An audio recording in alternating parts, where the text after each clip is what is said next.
우리가 식사한 지 몇 시간이 지나지 않아도 시장을 느끼죠. 또 식사해야만 되죠. 제가 어저께 서울에 결혼식이 있어서 갔다 왔는데 뭐 늦게도 아니에요. 한 6시 반 됐는데 얼마나 시장한지 아주 막 너무나 빨리 뭐라도 좀 먹고 싶더라고요. 우리는 시시때때로 시장이라고 하는 욕구를 느낍니다. 또 하루만 제대로 자지 않아도 얼마나 피곤한지요. 제대로 푹 자고 싶은 욕구를 느낍니다. 우리가 욕구를 느낀다고 하는 것은 우리가 살아있다고 하는 증거이죠. 욕구 자체가 문제가 전혀 아니에요. 우리가 죽으면 더 이상 욕구 안 느끼죠.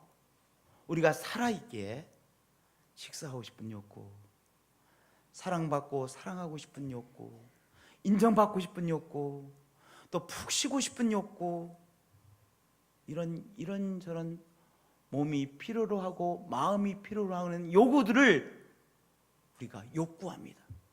욕구를 느낀다고 하는 것은 우리가 살아있다는 증거예요. 그러니까 욕구는 전혀 문제가 아니죠. 다만 욕구가 충족되어짐에도 불구하고, 필요한 욕구가 나름대로 충족되어지고 있음에도 불구하고 욕구가 넘어서서 욕심이 되면 그때가 문제가 되는 것이죠. 욕구가 욕심이 되어지고 그리고 탐욕이 되어지면 우리의 인생은 빨간불이 켜지게 되어집니다. 욕심이 되어지면, 욕심에 사로잡히면 욕심을 채우기 위해서 수단과 방법을 가리지 않아요. 그리고 어떻게 해서든지 욕심을 채우려고 발버둥을 칩니다. 그러다가 실수하는 것이죠. 다윗은 정말로 신실한 사람이었습니다. 늘 믿을 만한 사람이었습니다. 어렸을 때부터 신실하게 살아온 사람이었습니다. 그런데 다윗이 자기의 장군 요압이 전쟁에 나가고 백성들이 전쟁에 나간 다음에 혼자서는 아니죠. 다윗 왕이 예루살렘에 있었습니다. 그런데 우연히 한 여인이 목욕하는 것을 보았어요. 그리고 그 여인에 대한 욕심에 빠졌습니다. 그래서 그 여인을, 박세바라는 여인을 불러들여서 동침하게 되어졌는데 덜컥 임신을 했습니다. 다윗이 나름대로 잔머리를 썼어요. 원래 악을 행하면, 죄악을 행하면 사람은 자꾸 잔머리를 쓰게 되어져요. 잔머리를 썼습니다. 어떻게 잔머리를 썼냐? 이제 그 남편이 전쟁에 나가 있는데 남편을 빨리 들어오게 해서 동침하게 되었구나. 그럼 표시가 안 나겠지? 그렇게 나름대로 꾀를 썼습니다. 그래서 전쟁에 나가 있는 이 밧세바의 남편 우리아를 불러오게 하고 집에 가서 쉬고 가라고 했습니다. 특별 휴가를 준 것이죠. 근데 이 남편이 얼마나 충격한 남편인지, 나는 그럴 수 없습니다. 나의 동료들이 전쟁터에서 지금 목숨을 걸고 싸우고 있습니다. 저는 그냥 돌아가겠습니다. 돌아간 거예요. 다윗 왕이 황당했습니다. 그래서 다윗 왕이 요압 장군에게 편지를 보내서 가장 위험한 전쟁터에 앞장을 서게 해서 거기서 죽도록 내몰았습니다. 그러니까 다윗은요, 그 신실했던 다윗이 욕심에 사로잡혀 뭐 했어요? 성폭행을 가했고요. 더구나 남편을 가진 사람을 성폭행했고요. 그 다음에 그 남편을 죽음으로 내몰았고요. 거기서 끝나지 않고 백성들은 이미 다 알고 있음에도 불구하고 어리석게도 그 밧세바를 자기의 후궁으로 받아들였습니다. 백성들은 다 알고 있어요. 그런데 백성들이 알고 있다는 사실을 누구만 모르고 있어요? 다윗 왕만 모르고 있었습니다. 그것이 무엇입니까? 욕심입니다. 여러분들, 마귀는 어디까지 우리를 유혹하느냐? 우리로 하여금 죄를 짓도록 유혹하는 것이 아니에요. 마귀는 어디까지 유혹하면 되느냐? 욕심에 사로잡히도록 우리를 유혹합니다. 왜냐하면 욕심에 사로잡히면 반드시, 욕심에 사로잡힌 사람은 죄악을 범하게 되어지기 때문에 그런 것이죠.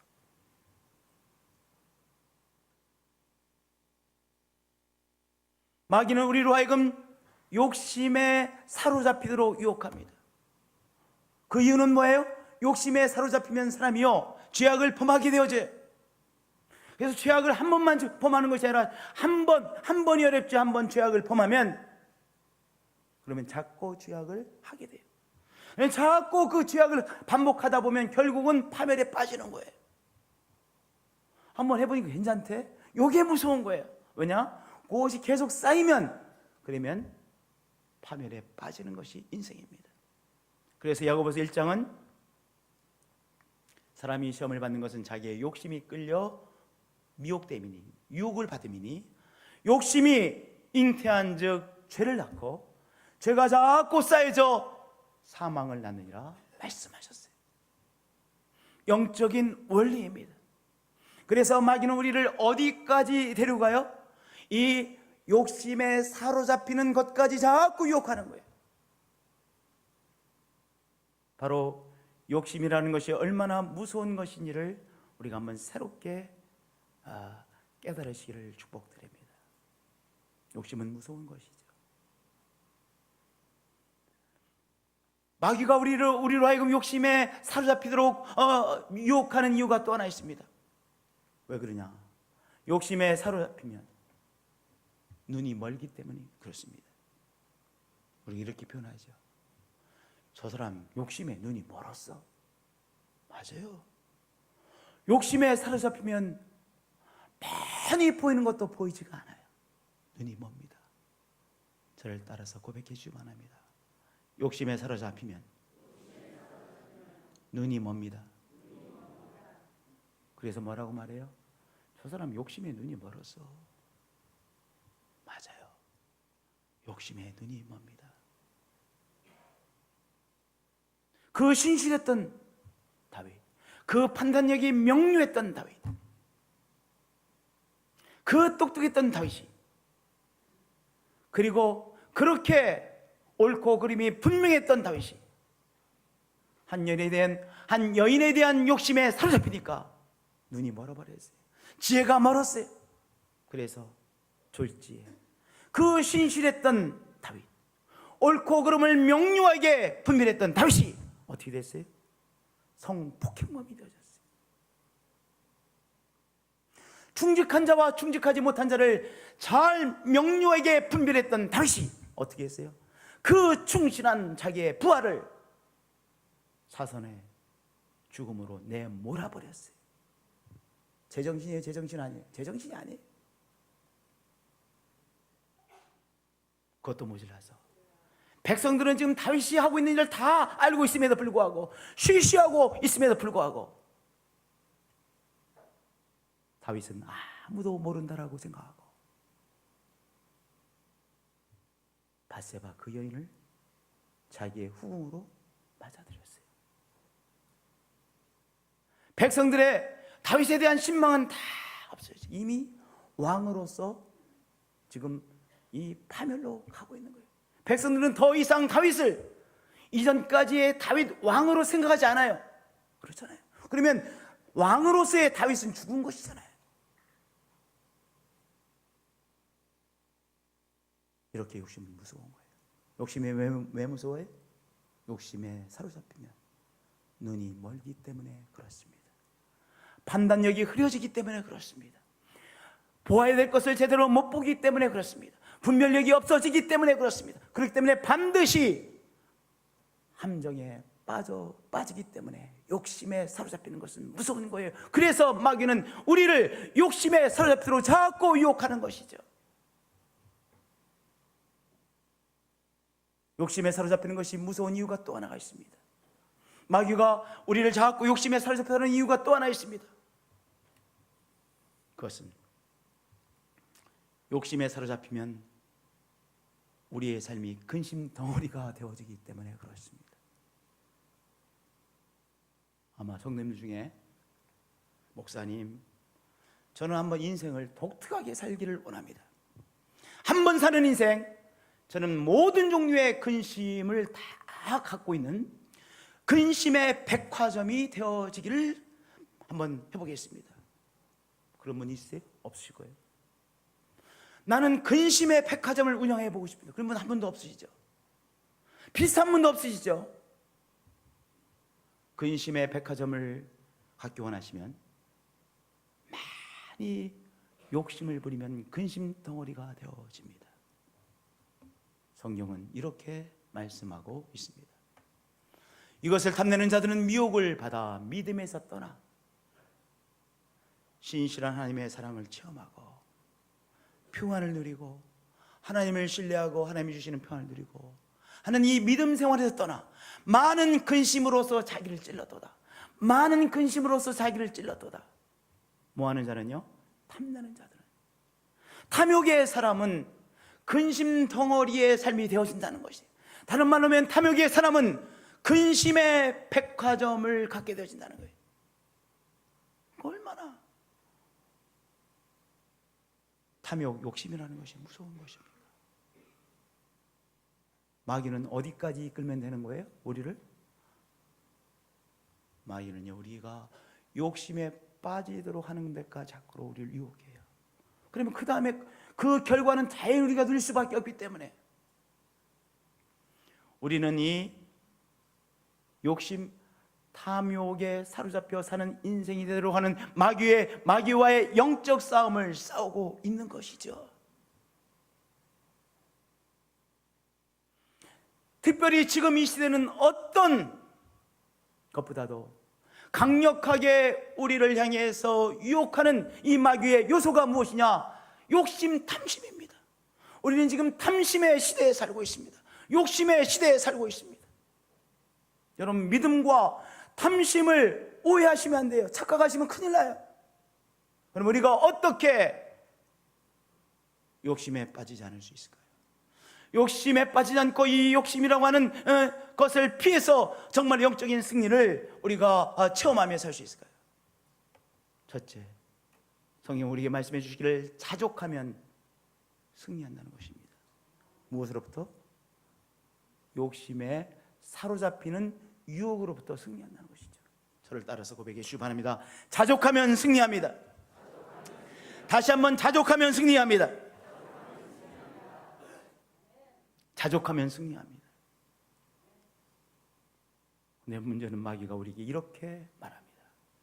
야, 너 아직은 행복하지 않잖아. 아직은 복받지 못했잖아.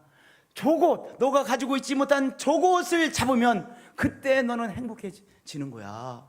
너 아직 붙잡지 못한 저것이 내 것이 되어지면 그때 너는 정말 만족해지는 거야.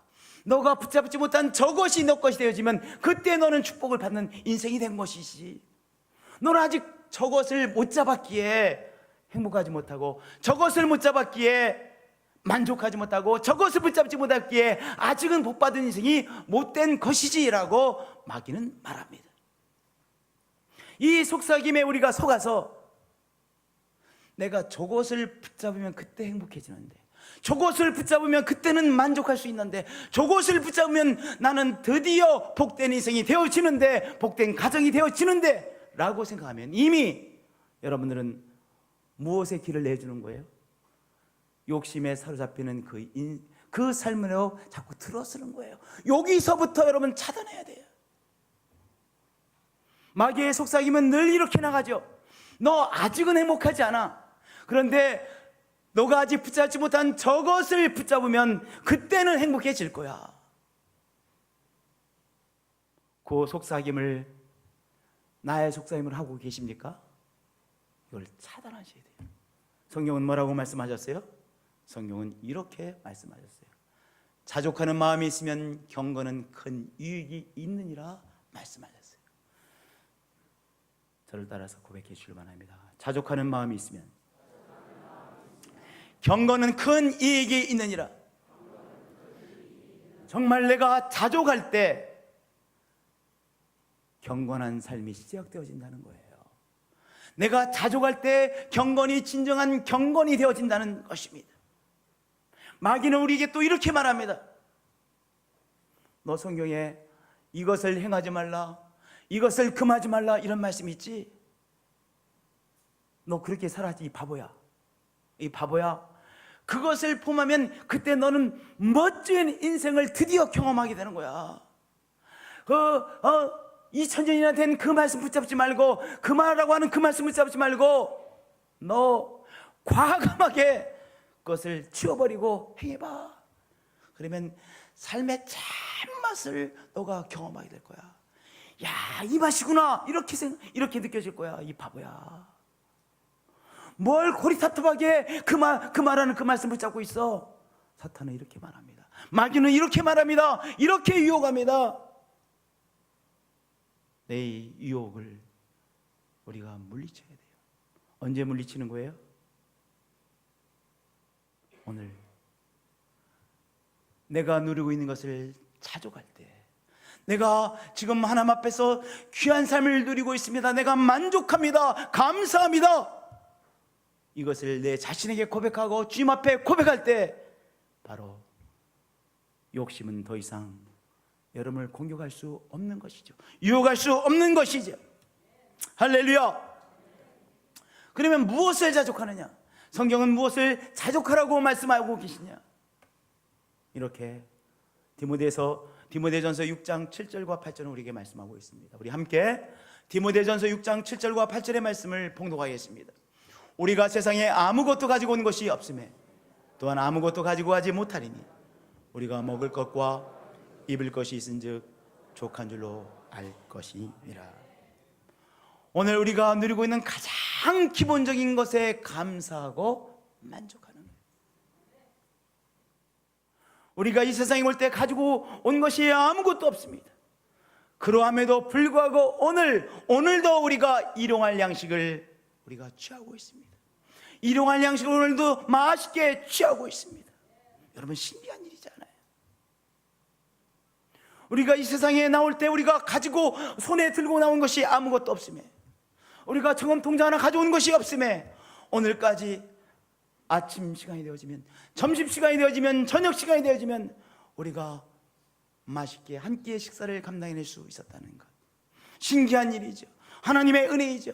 오늘도 한 끼의 식사를 맛있게 할 수 있다고 하는 것, 그것이 정말로 하나님의 은혜이죠. 만족한 것이죠. 귀한 것이죠. 우리의 삶의 가장 기본적인 것을 감사함으로, 만족함으로 누리셔야 돼요. 당연한 것이 아니죠. 우리의 삶에 당연한 것이 어디 있겠습니까? 우리가 그것을 박탈당할 때 드디어 당연한 것이 아님을 그때서야 깨닫는다면 늦은 것이죠. 그렇죠? 우리 삶에 주어진 너무나도 기본적인 것이라고 생각했던 그것을 감사함으로 받고, 그것을 우리가 정말로 이게 누림이구나라고 여러분 느끼셔야 돼요. 성령은 바로 그 은총을 우리에게 주시는 거예요. 그래서 우리 한번 이렇게 해보자고요. 식사도 좀 맛있게 해보자고요. 저는요, 특별히 집에서도 이렇게 표현하지만 식당에 가면 반드시 이 서브하는 성분들에게 말합니다. 이 식당 참 맛있네요. 그럼 나도 기분 좋고, 그 들으시는 분들 기분 좋고, 그리고 제가 조금이라도, 적어도 웃음이라도 제가 더 서브를 받습니다. 아니, 이왕 그 식당에 갔는데, 이왕 내가 선택해서 간 식당인데, 아니면 초대가 받아서 간 식당인데, 이왕 맛있다고 말하면 나도 기분 좋고, 그 말을 듣는 분도 기분 좋은데 내가 왜 그 말 안 하겠어요? 저는 특별히 식당에 가서는, 야, 참 맛있네요, 오늘 아주 너무 맛있게 먹네요, 이 소리를 저는 다른 사람보다 훨씬 더 많이 해요. 왜냐? 내가 누리는 것이 중요하기 때문에 그렇습니다.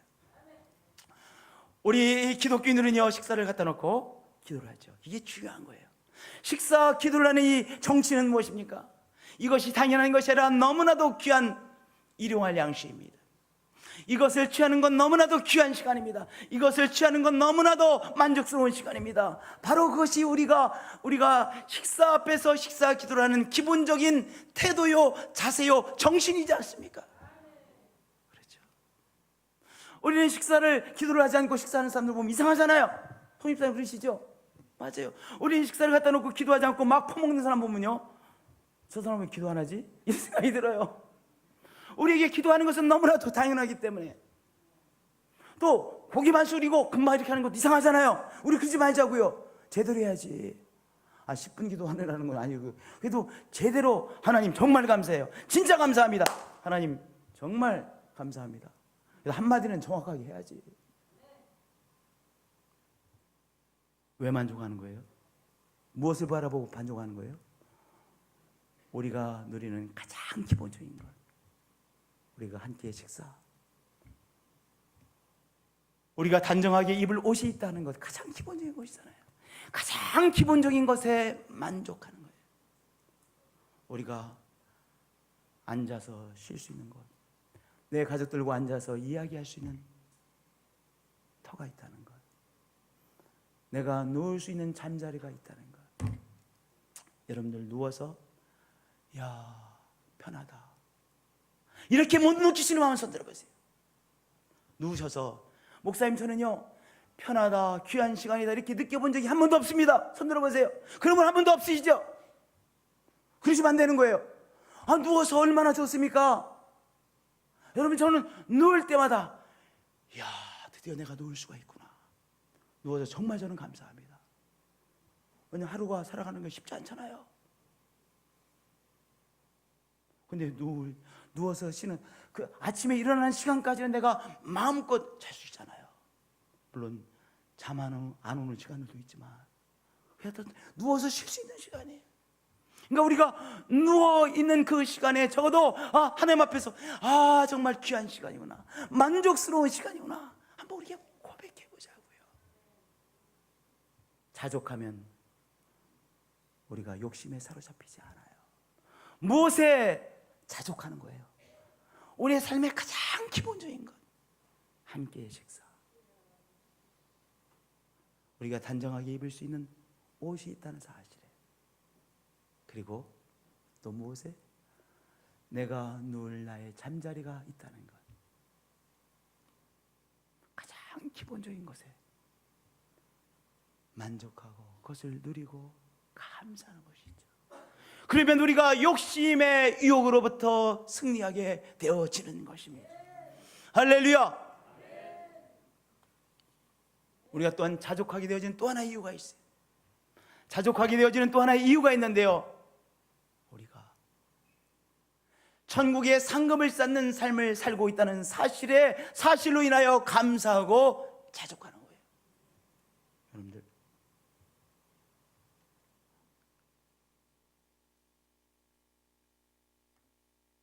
죄송합니다. 디모데전서 6장 7절 하반절 이렇게 말씀하셨습니다. 우리가 세상에 아무것도 가지고 온 것이 없음에 또한 아무것도 가지고 가지 못하리니 이랬어요. 우리가 아무리 이 세상에 많은 것을 쌓아놓아도 한 조각도 가져갈 수가 없어요. 우리가 많은 지식을 가지고 있어도 한 조각도 가지고 갈 수가 없어요. 제가 아는 목사님은요, 미국에 유학을 가셨는데 한국에서 서울신학대학교의 교수이셨어요. 서울신학대학 교수이셨어요. 그런데 이제 교수 생활 하시다가 중간에 미국으로 유학을 가셨어요. 근데 하여튼 어떻게 가족이 함께하지 못하고 가족과 떨어져 가지고 미국 유학 생활 하셨는데 10여 년을 가족과 떨어져 지내셨어요. 그래서 그분을 볼 때마다 얼마나 힘들까, 늘 그런 생각이 들었어요. 그래서 그분 참 정말 훌륭하신 분인데, 가족과 10년여를 떨어져 계시니까 우리가 보는 사람들 볼 때마다 그분 정말 너무 정말 안쓰럽더라고요. 10여 년 만에 드디어 박사학위를 받으셨어요. 그리고 10여 년 만에 가족들도 함께 합쳤어요. 그런데 이제 10여 년 만에 가족과 합하고, 그리고 이제 12년 만에 드디어 학위를 받고, 그리고 다시 이제 일을 하시게 됐어요. 얼마도 못 가셔서 돌아가셨어요, 간암으로. 근데 뭐라고 유언하셨냐면은, 그분이 너무 어렵게 공부를 하셨으니까 그 쓴 박사학위, 자기 그 박사학위를 그 관에 넣어달라고 그렇게 유언하셨대. 그 소리를 듣고 제가 가슴이 미어질 뻔했어요. 그 박사학위 받으려고 그분 그렇게 수고하셨는데, 그분 이렇게 밤낮게 이렇게 캠퍼스에서 나갈 때 보면 외로우시니까, 이분이 외롭고 심란하시니까 밤낮게 혼자 캠퍼스를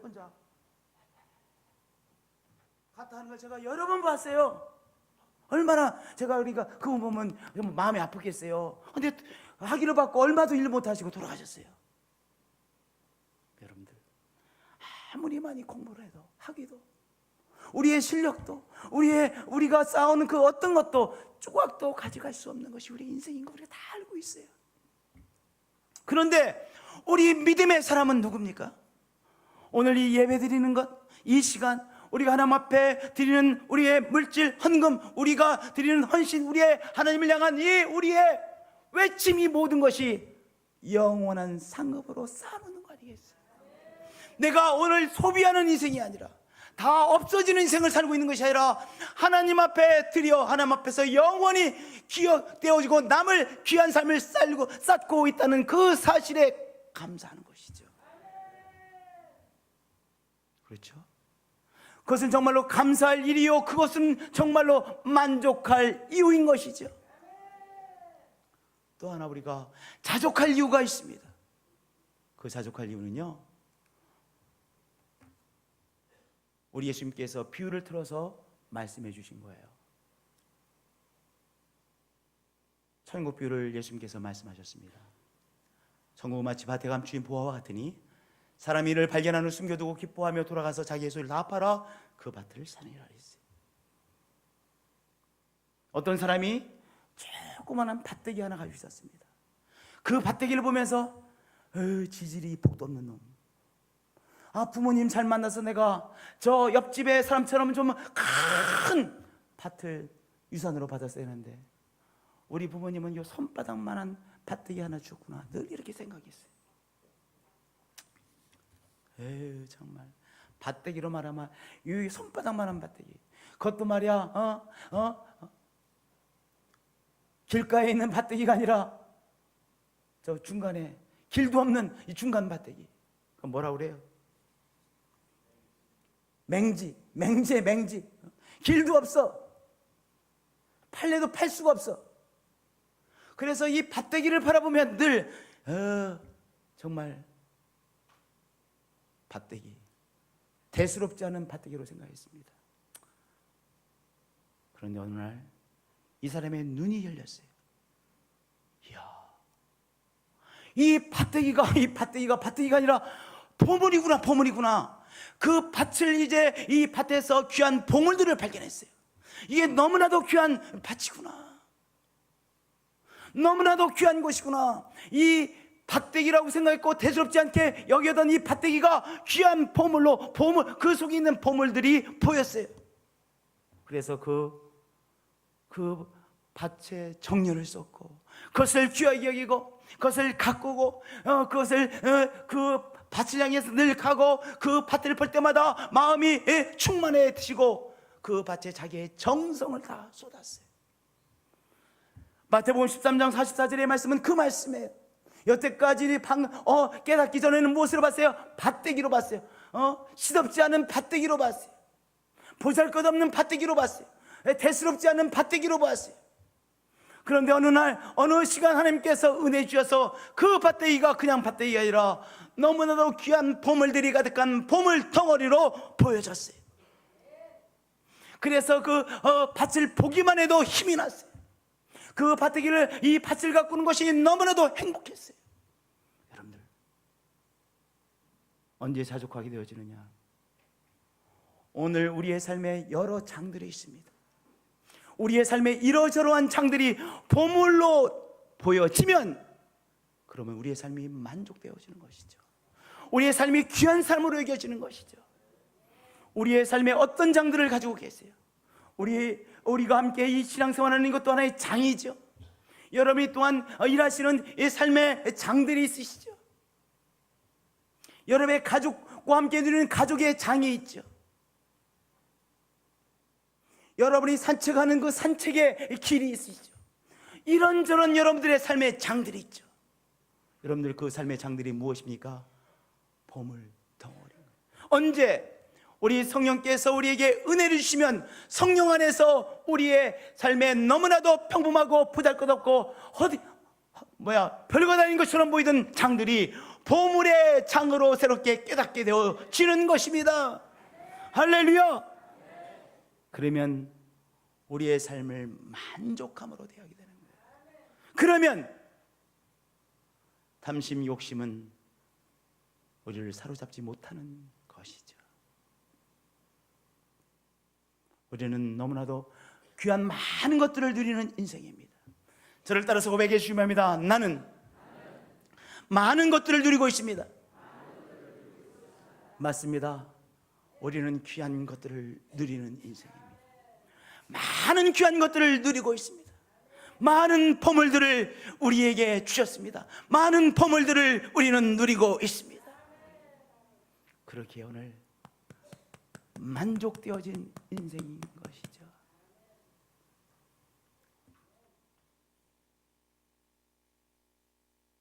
또 하나, 필요를 채워주시는 하나님을 믿으면 마귀의 유혹으로부터 승리합니다. 왜 욕심에 빠질까요? 욕심에 빠지는 이유가 여러 가지가 있겠죠. 그 중에 하나의 이유는 왜 욕심에 빠져요? 내일에 대한 불안 때문에 빠지는 거예요. 목사님, 저도 대단한 부자가 되고 싶지 않습니다. 근데 내일이 너무 불안합니다. 더구나 100세 시대라고 하지 않습니까? 100세까지 내가 살고 싶지 않아도 100세까지 살 것 같은데, 더구나 우리 할아버지도 장수하셨고 우리 아버님께서도 아주 장수하고 계시고 우리 어머니도 아주 장수 체질이시고, 저는 110세까지 살지 모르겠습니다. 그런데 불안합니다. 준비는 안 됐고 불안합니다. 그래서 욕심에 빠지는 거예요. 왜요? 내일에 대한 불안 때문에 사람은 욕심에 빠집니다. 불안하니까. 그래서 무엇이 필요합니까? 아까 디모데 전서 6장 7절 8절의 말씀이 중요한 거예요. 우리가 아무것도 가지고 나오지 않았음에도 불구하고 이제까지 하나님께서 우리의 필요를 공급해 주셨습니다. 먹을 것을 주셨고 입혀 주셨습니다. 내일도 하나님께서 우리의 공급자가 되어 주실 것을 믿습니다라는 믿음 말입니다. 히브리서 13장 5절과 6절은 이렇게 말씀하고 있습니다. 내가 결코 너희를 버리지 아니하고 너희를 떠나지 아니하리라. 우리 하나님께서 우리에게 주시는 말씀입니다. 내가 결코 너희를 버리지 아니하고 너희를 떠나지 아니하리라. 하나님께서 주신 말씀입니다. 이 세상의 제도가 우리를 버리지 아니한다는 것이 아니에요. 이 세상의 제도는 더 이상 우리를 도와줄 수 없을지도 모릅니다. 하나님께서 우리를 버리지 아니하신다라고 약속해 주셨어요. 이제까지 우리를 버려주지 아니하셨고 앞으로도 버리지 아니하실 거라고 말씀하셨어요. 약속해 주셨어요. 그러므로 이 귀한 약속을 붙잡고 우리가 담대히 말하되 주는 나를 돕는 이시니 내가 무서워하지 아니하겠노라. 무엇에 대한 무서움? 내일에 대한 무서움만 하는 거예요. 내일에 대하여 두려워하지 않고 불안해하지 않겠노라. 사람이 내게 어찌하리요? 이게 믿음입니다. 그래서 믿음이 필요해요. 왜냐? 이 믿음이 있어야 내가 오늘 내일에 대한 불안 때문에 자꾸 욕심에 빠지고 탐욕에 빠지지 않게 되어지기 때문입니다. 사랑하는 성도님들, 우리 하나님은 공급자가 되셨죠. 저를 따라서 고백해 주시기 바랍니다. 하나님은 나의 공급자이십니다. 다시 한번, 하나님은 나의 하늘 아버지이십니다. 하나님은 우리의 하늘 아버지이시죠. 우리 하늘 아버지 되신 하나님께서 우리의 삶을 채우시고 공급해 주시는 분이시죠. 오늘 이 사실을 시시때때로 나 자신을 고백하고 우리 하나님 앞에 고백하시며 주여 내일에 대한 두려움 불안에 사로잡히지 않으시는 여러분들이 되어주실 축복 드립니다. 오늘 말씀이 좀 길어졌는데 하나 더 생각해 보겠습니다. 셋째, 나눔의 기쁨을 누리면 우리가 승리하게 되는 것입니다. 여러분들, 욕심을 붙잡는 것, 그것도 기쁨일 거예요. 그러나 더 큰 그 기쁨과 비교할 수 없는 기쁨이 있습니다. 그것은 천국의 기쁨인데요, 나눔의 기쁨입니다. 나눔의 기쁨은 천국에 속한 기쁨이죠. 나눔의 기쁨을 체험하면 이 세상에, 바로 이 세상의 기쁨인 이 세상의 이 욕심으로 살아가는 그 기쁨을 뛰어넘게 되는 거예요. 우리가 천국에 속해 있는 기쁨인 나눔의 기쁨을 누리게 되면, 욕심 부리는, 그래서 붙잡는 것이 그게 지금 저급한 거구나, 그거 정말 보잘것없는 것이구나, 허탄한 것이나, 그것을 놓고 나눔의 기쁨을 누리게 되는 것이죠. 사도행전 2장과 4장에 보면 우리가 성령 체험을 받은 귀한 교우들이 어떻게 됐어요? 나눔의 삶으로 바뀌었어요. 왜냐하면 나눔이라고 하는 것은 천국의 기쁨이잖아요. 천국의 생활이잖아요. 우리가 성령 충만하면 천국의 생활인 나눔의 기쁨을 함께 누리게 되어지는 것이죠. 할렐루야. 우리가 천국에 속한 기쁨인 바로 나눔의 기쁨을 누리심으로 말미암아 욕심 탐심에 사로잡히는 어리석은 인생이 아니라 오늘 그것을, 그 영적인 싸움을 승리하고 오늘 하나님 앞에서 자족하시며 승리하시는 우리 한 분 한 분들이 되어지시기를 예수님의 이름으로 축복드립니다. 자, 우리 기도하겠습니다.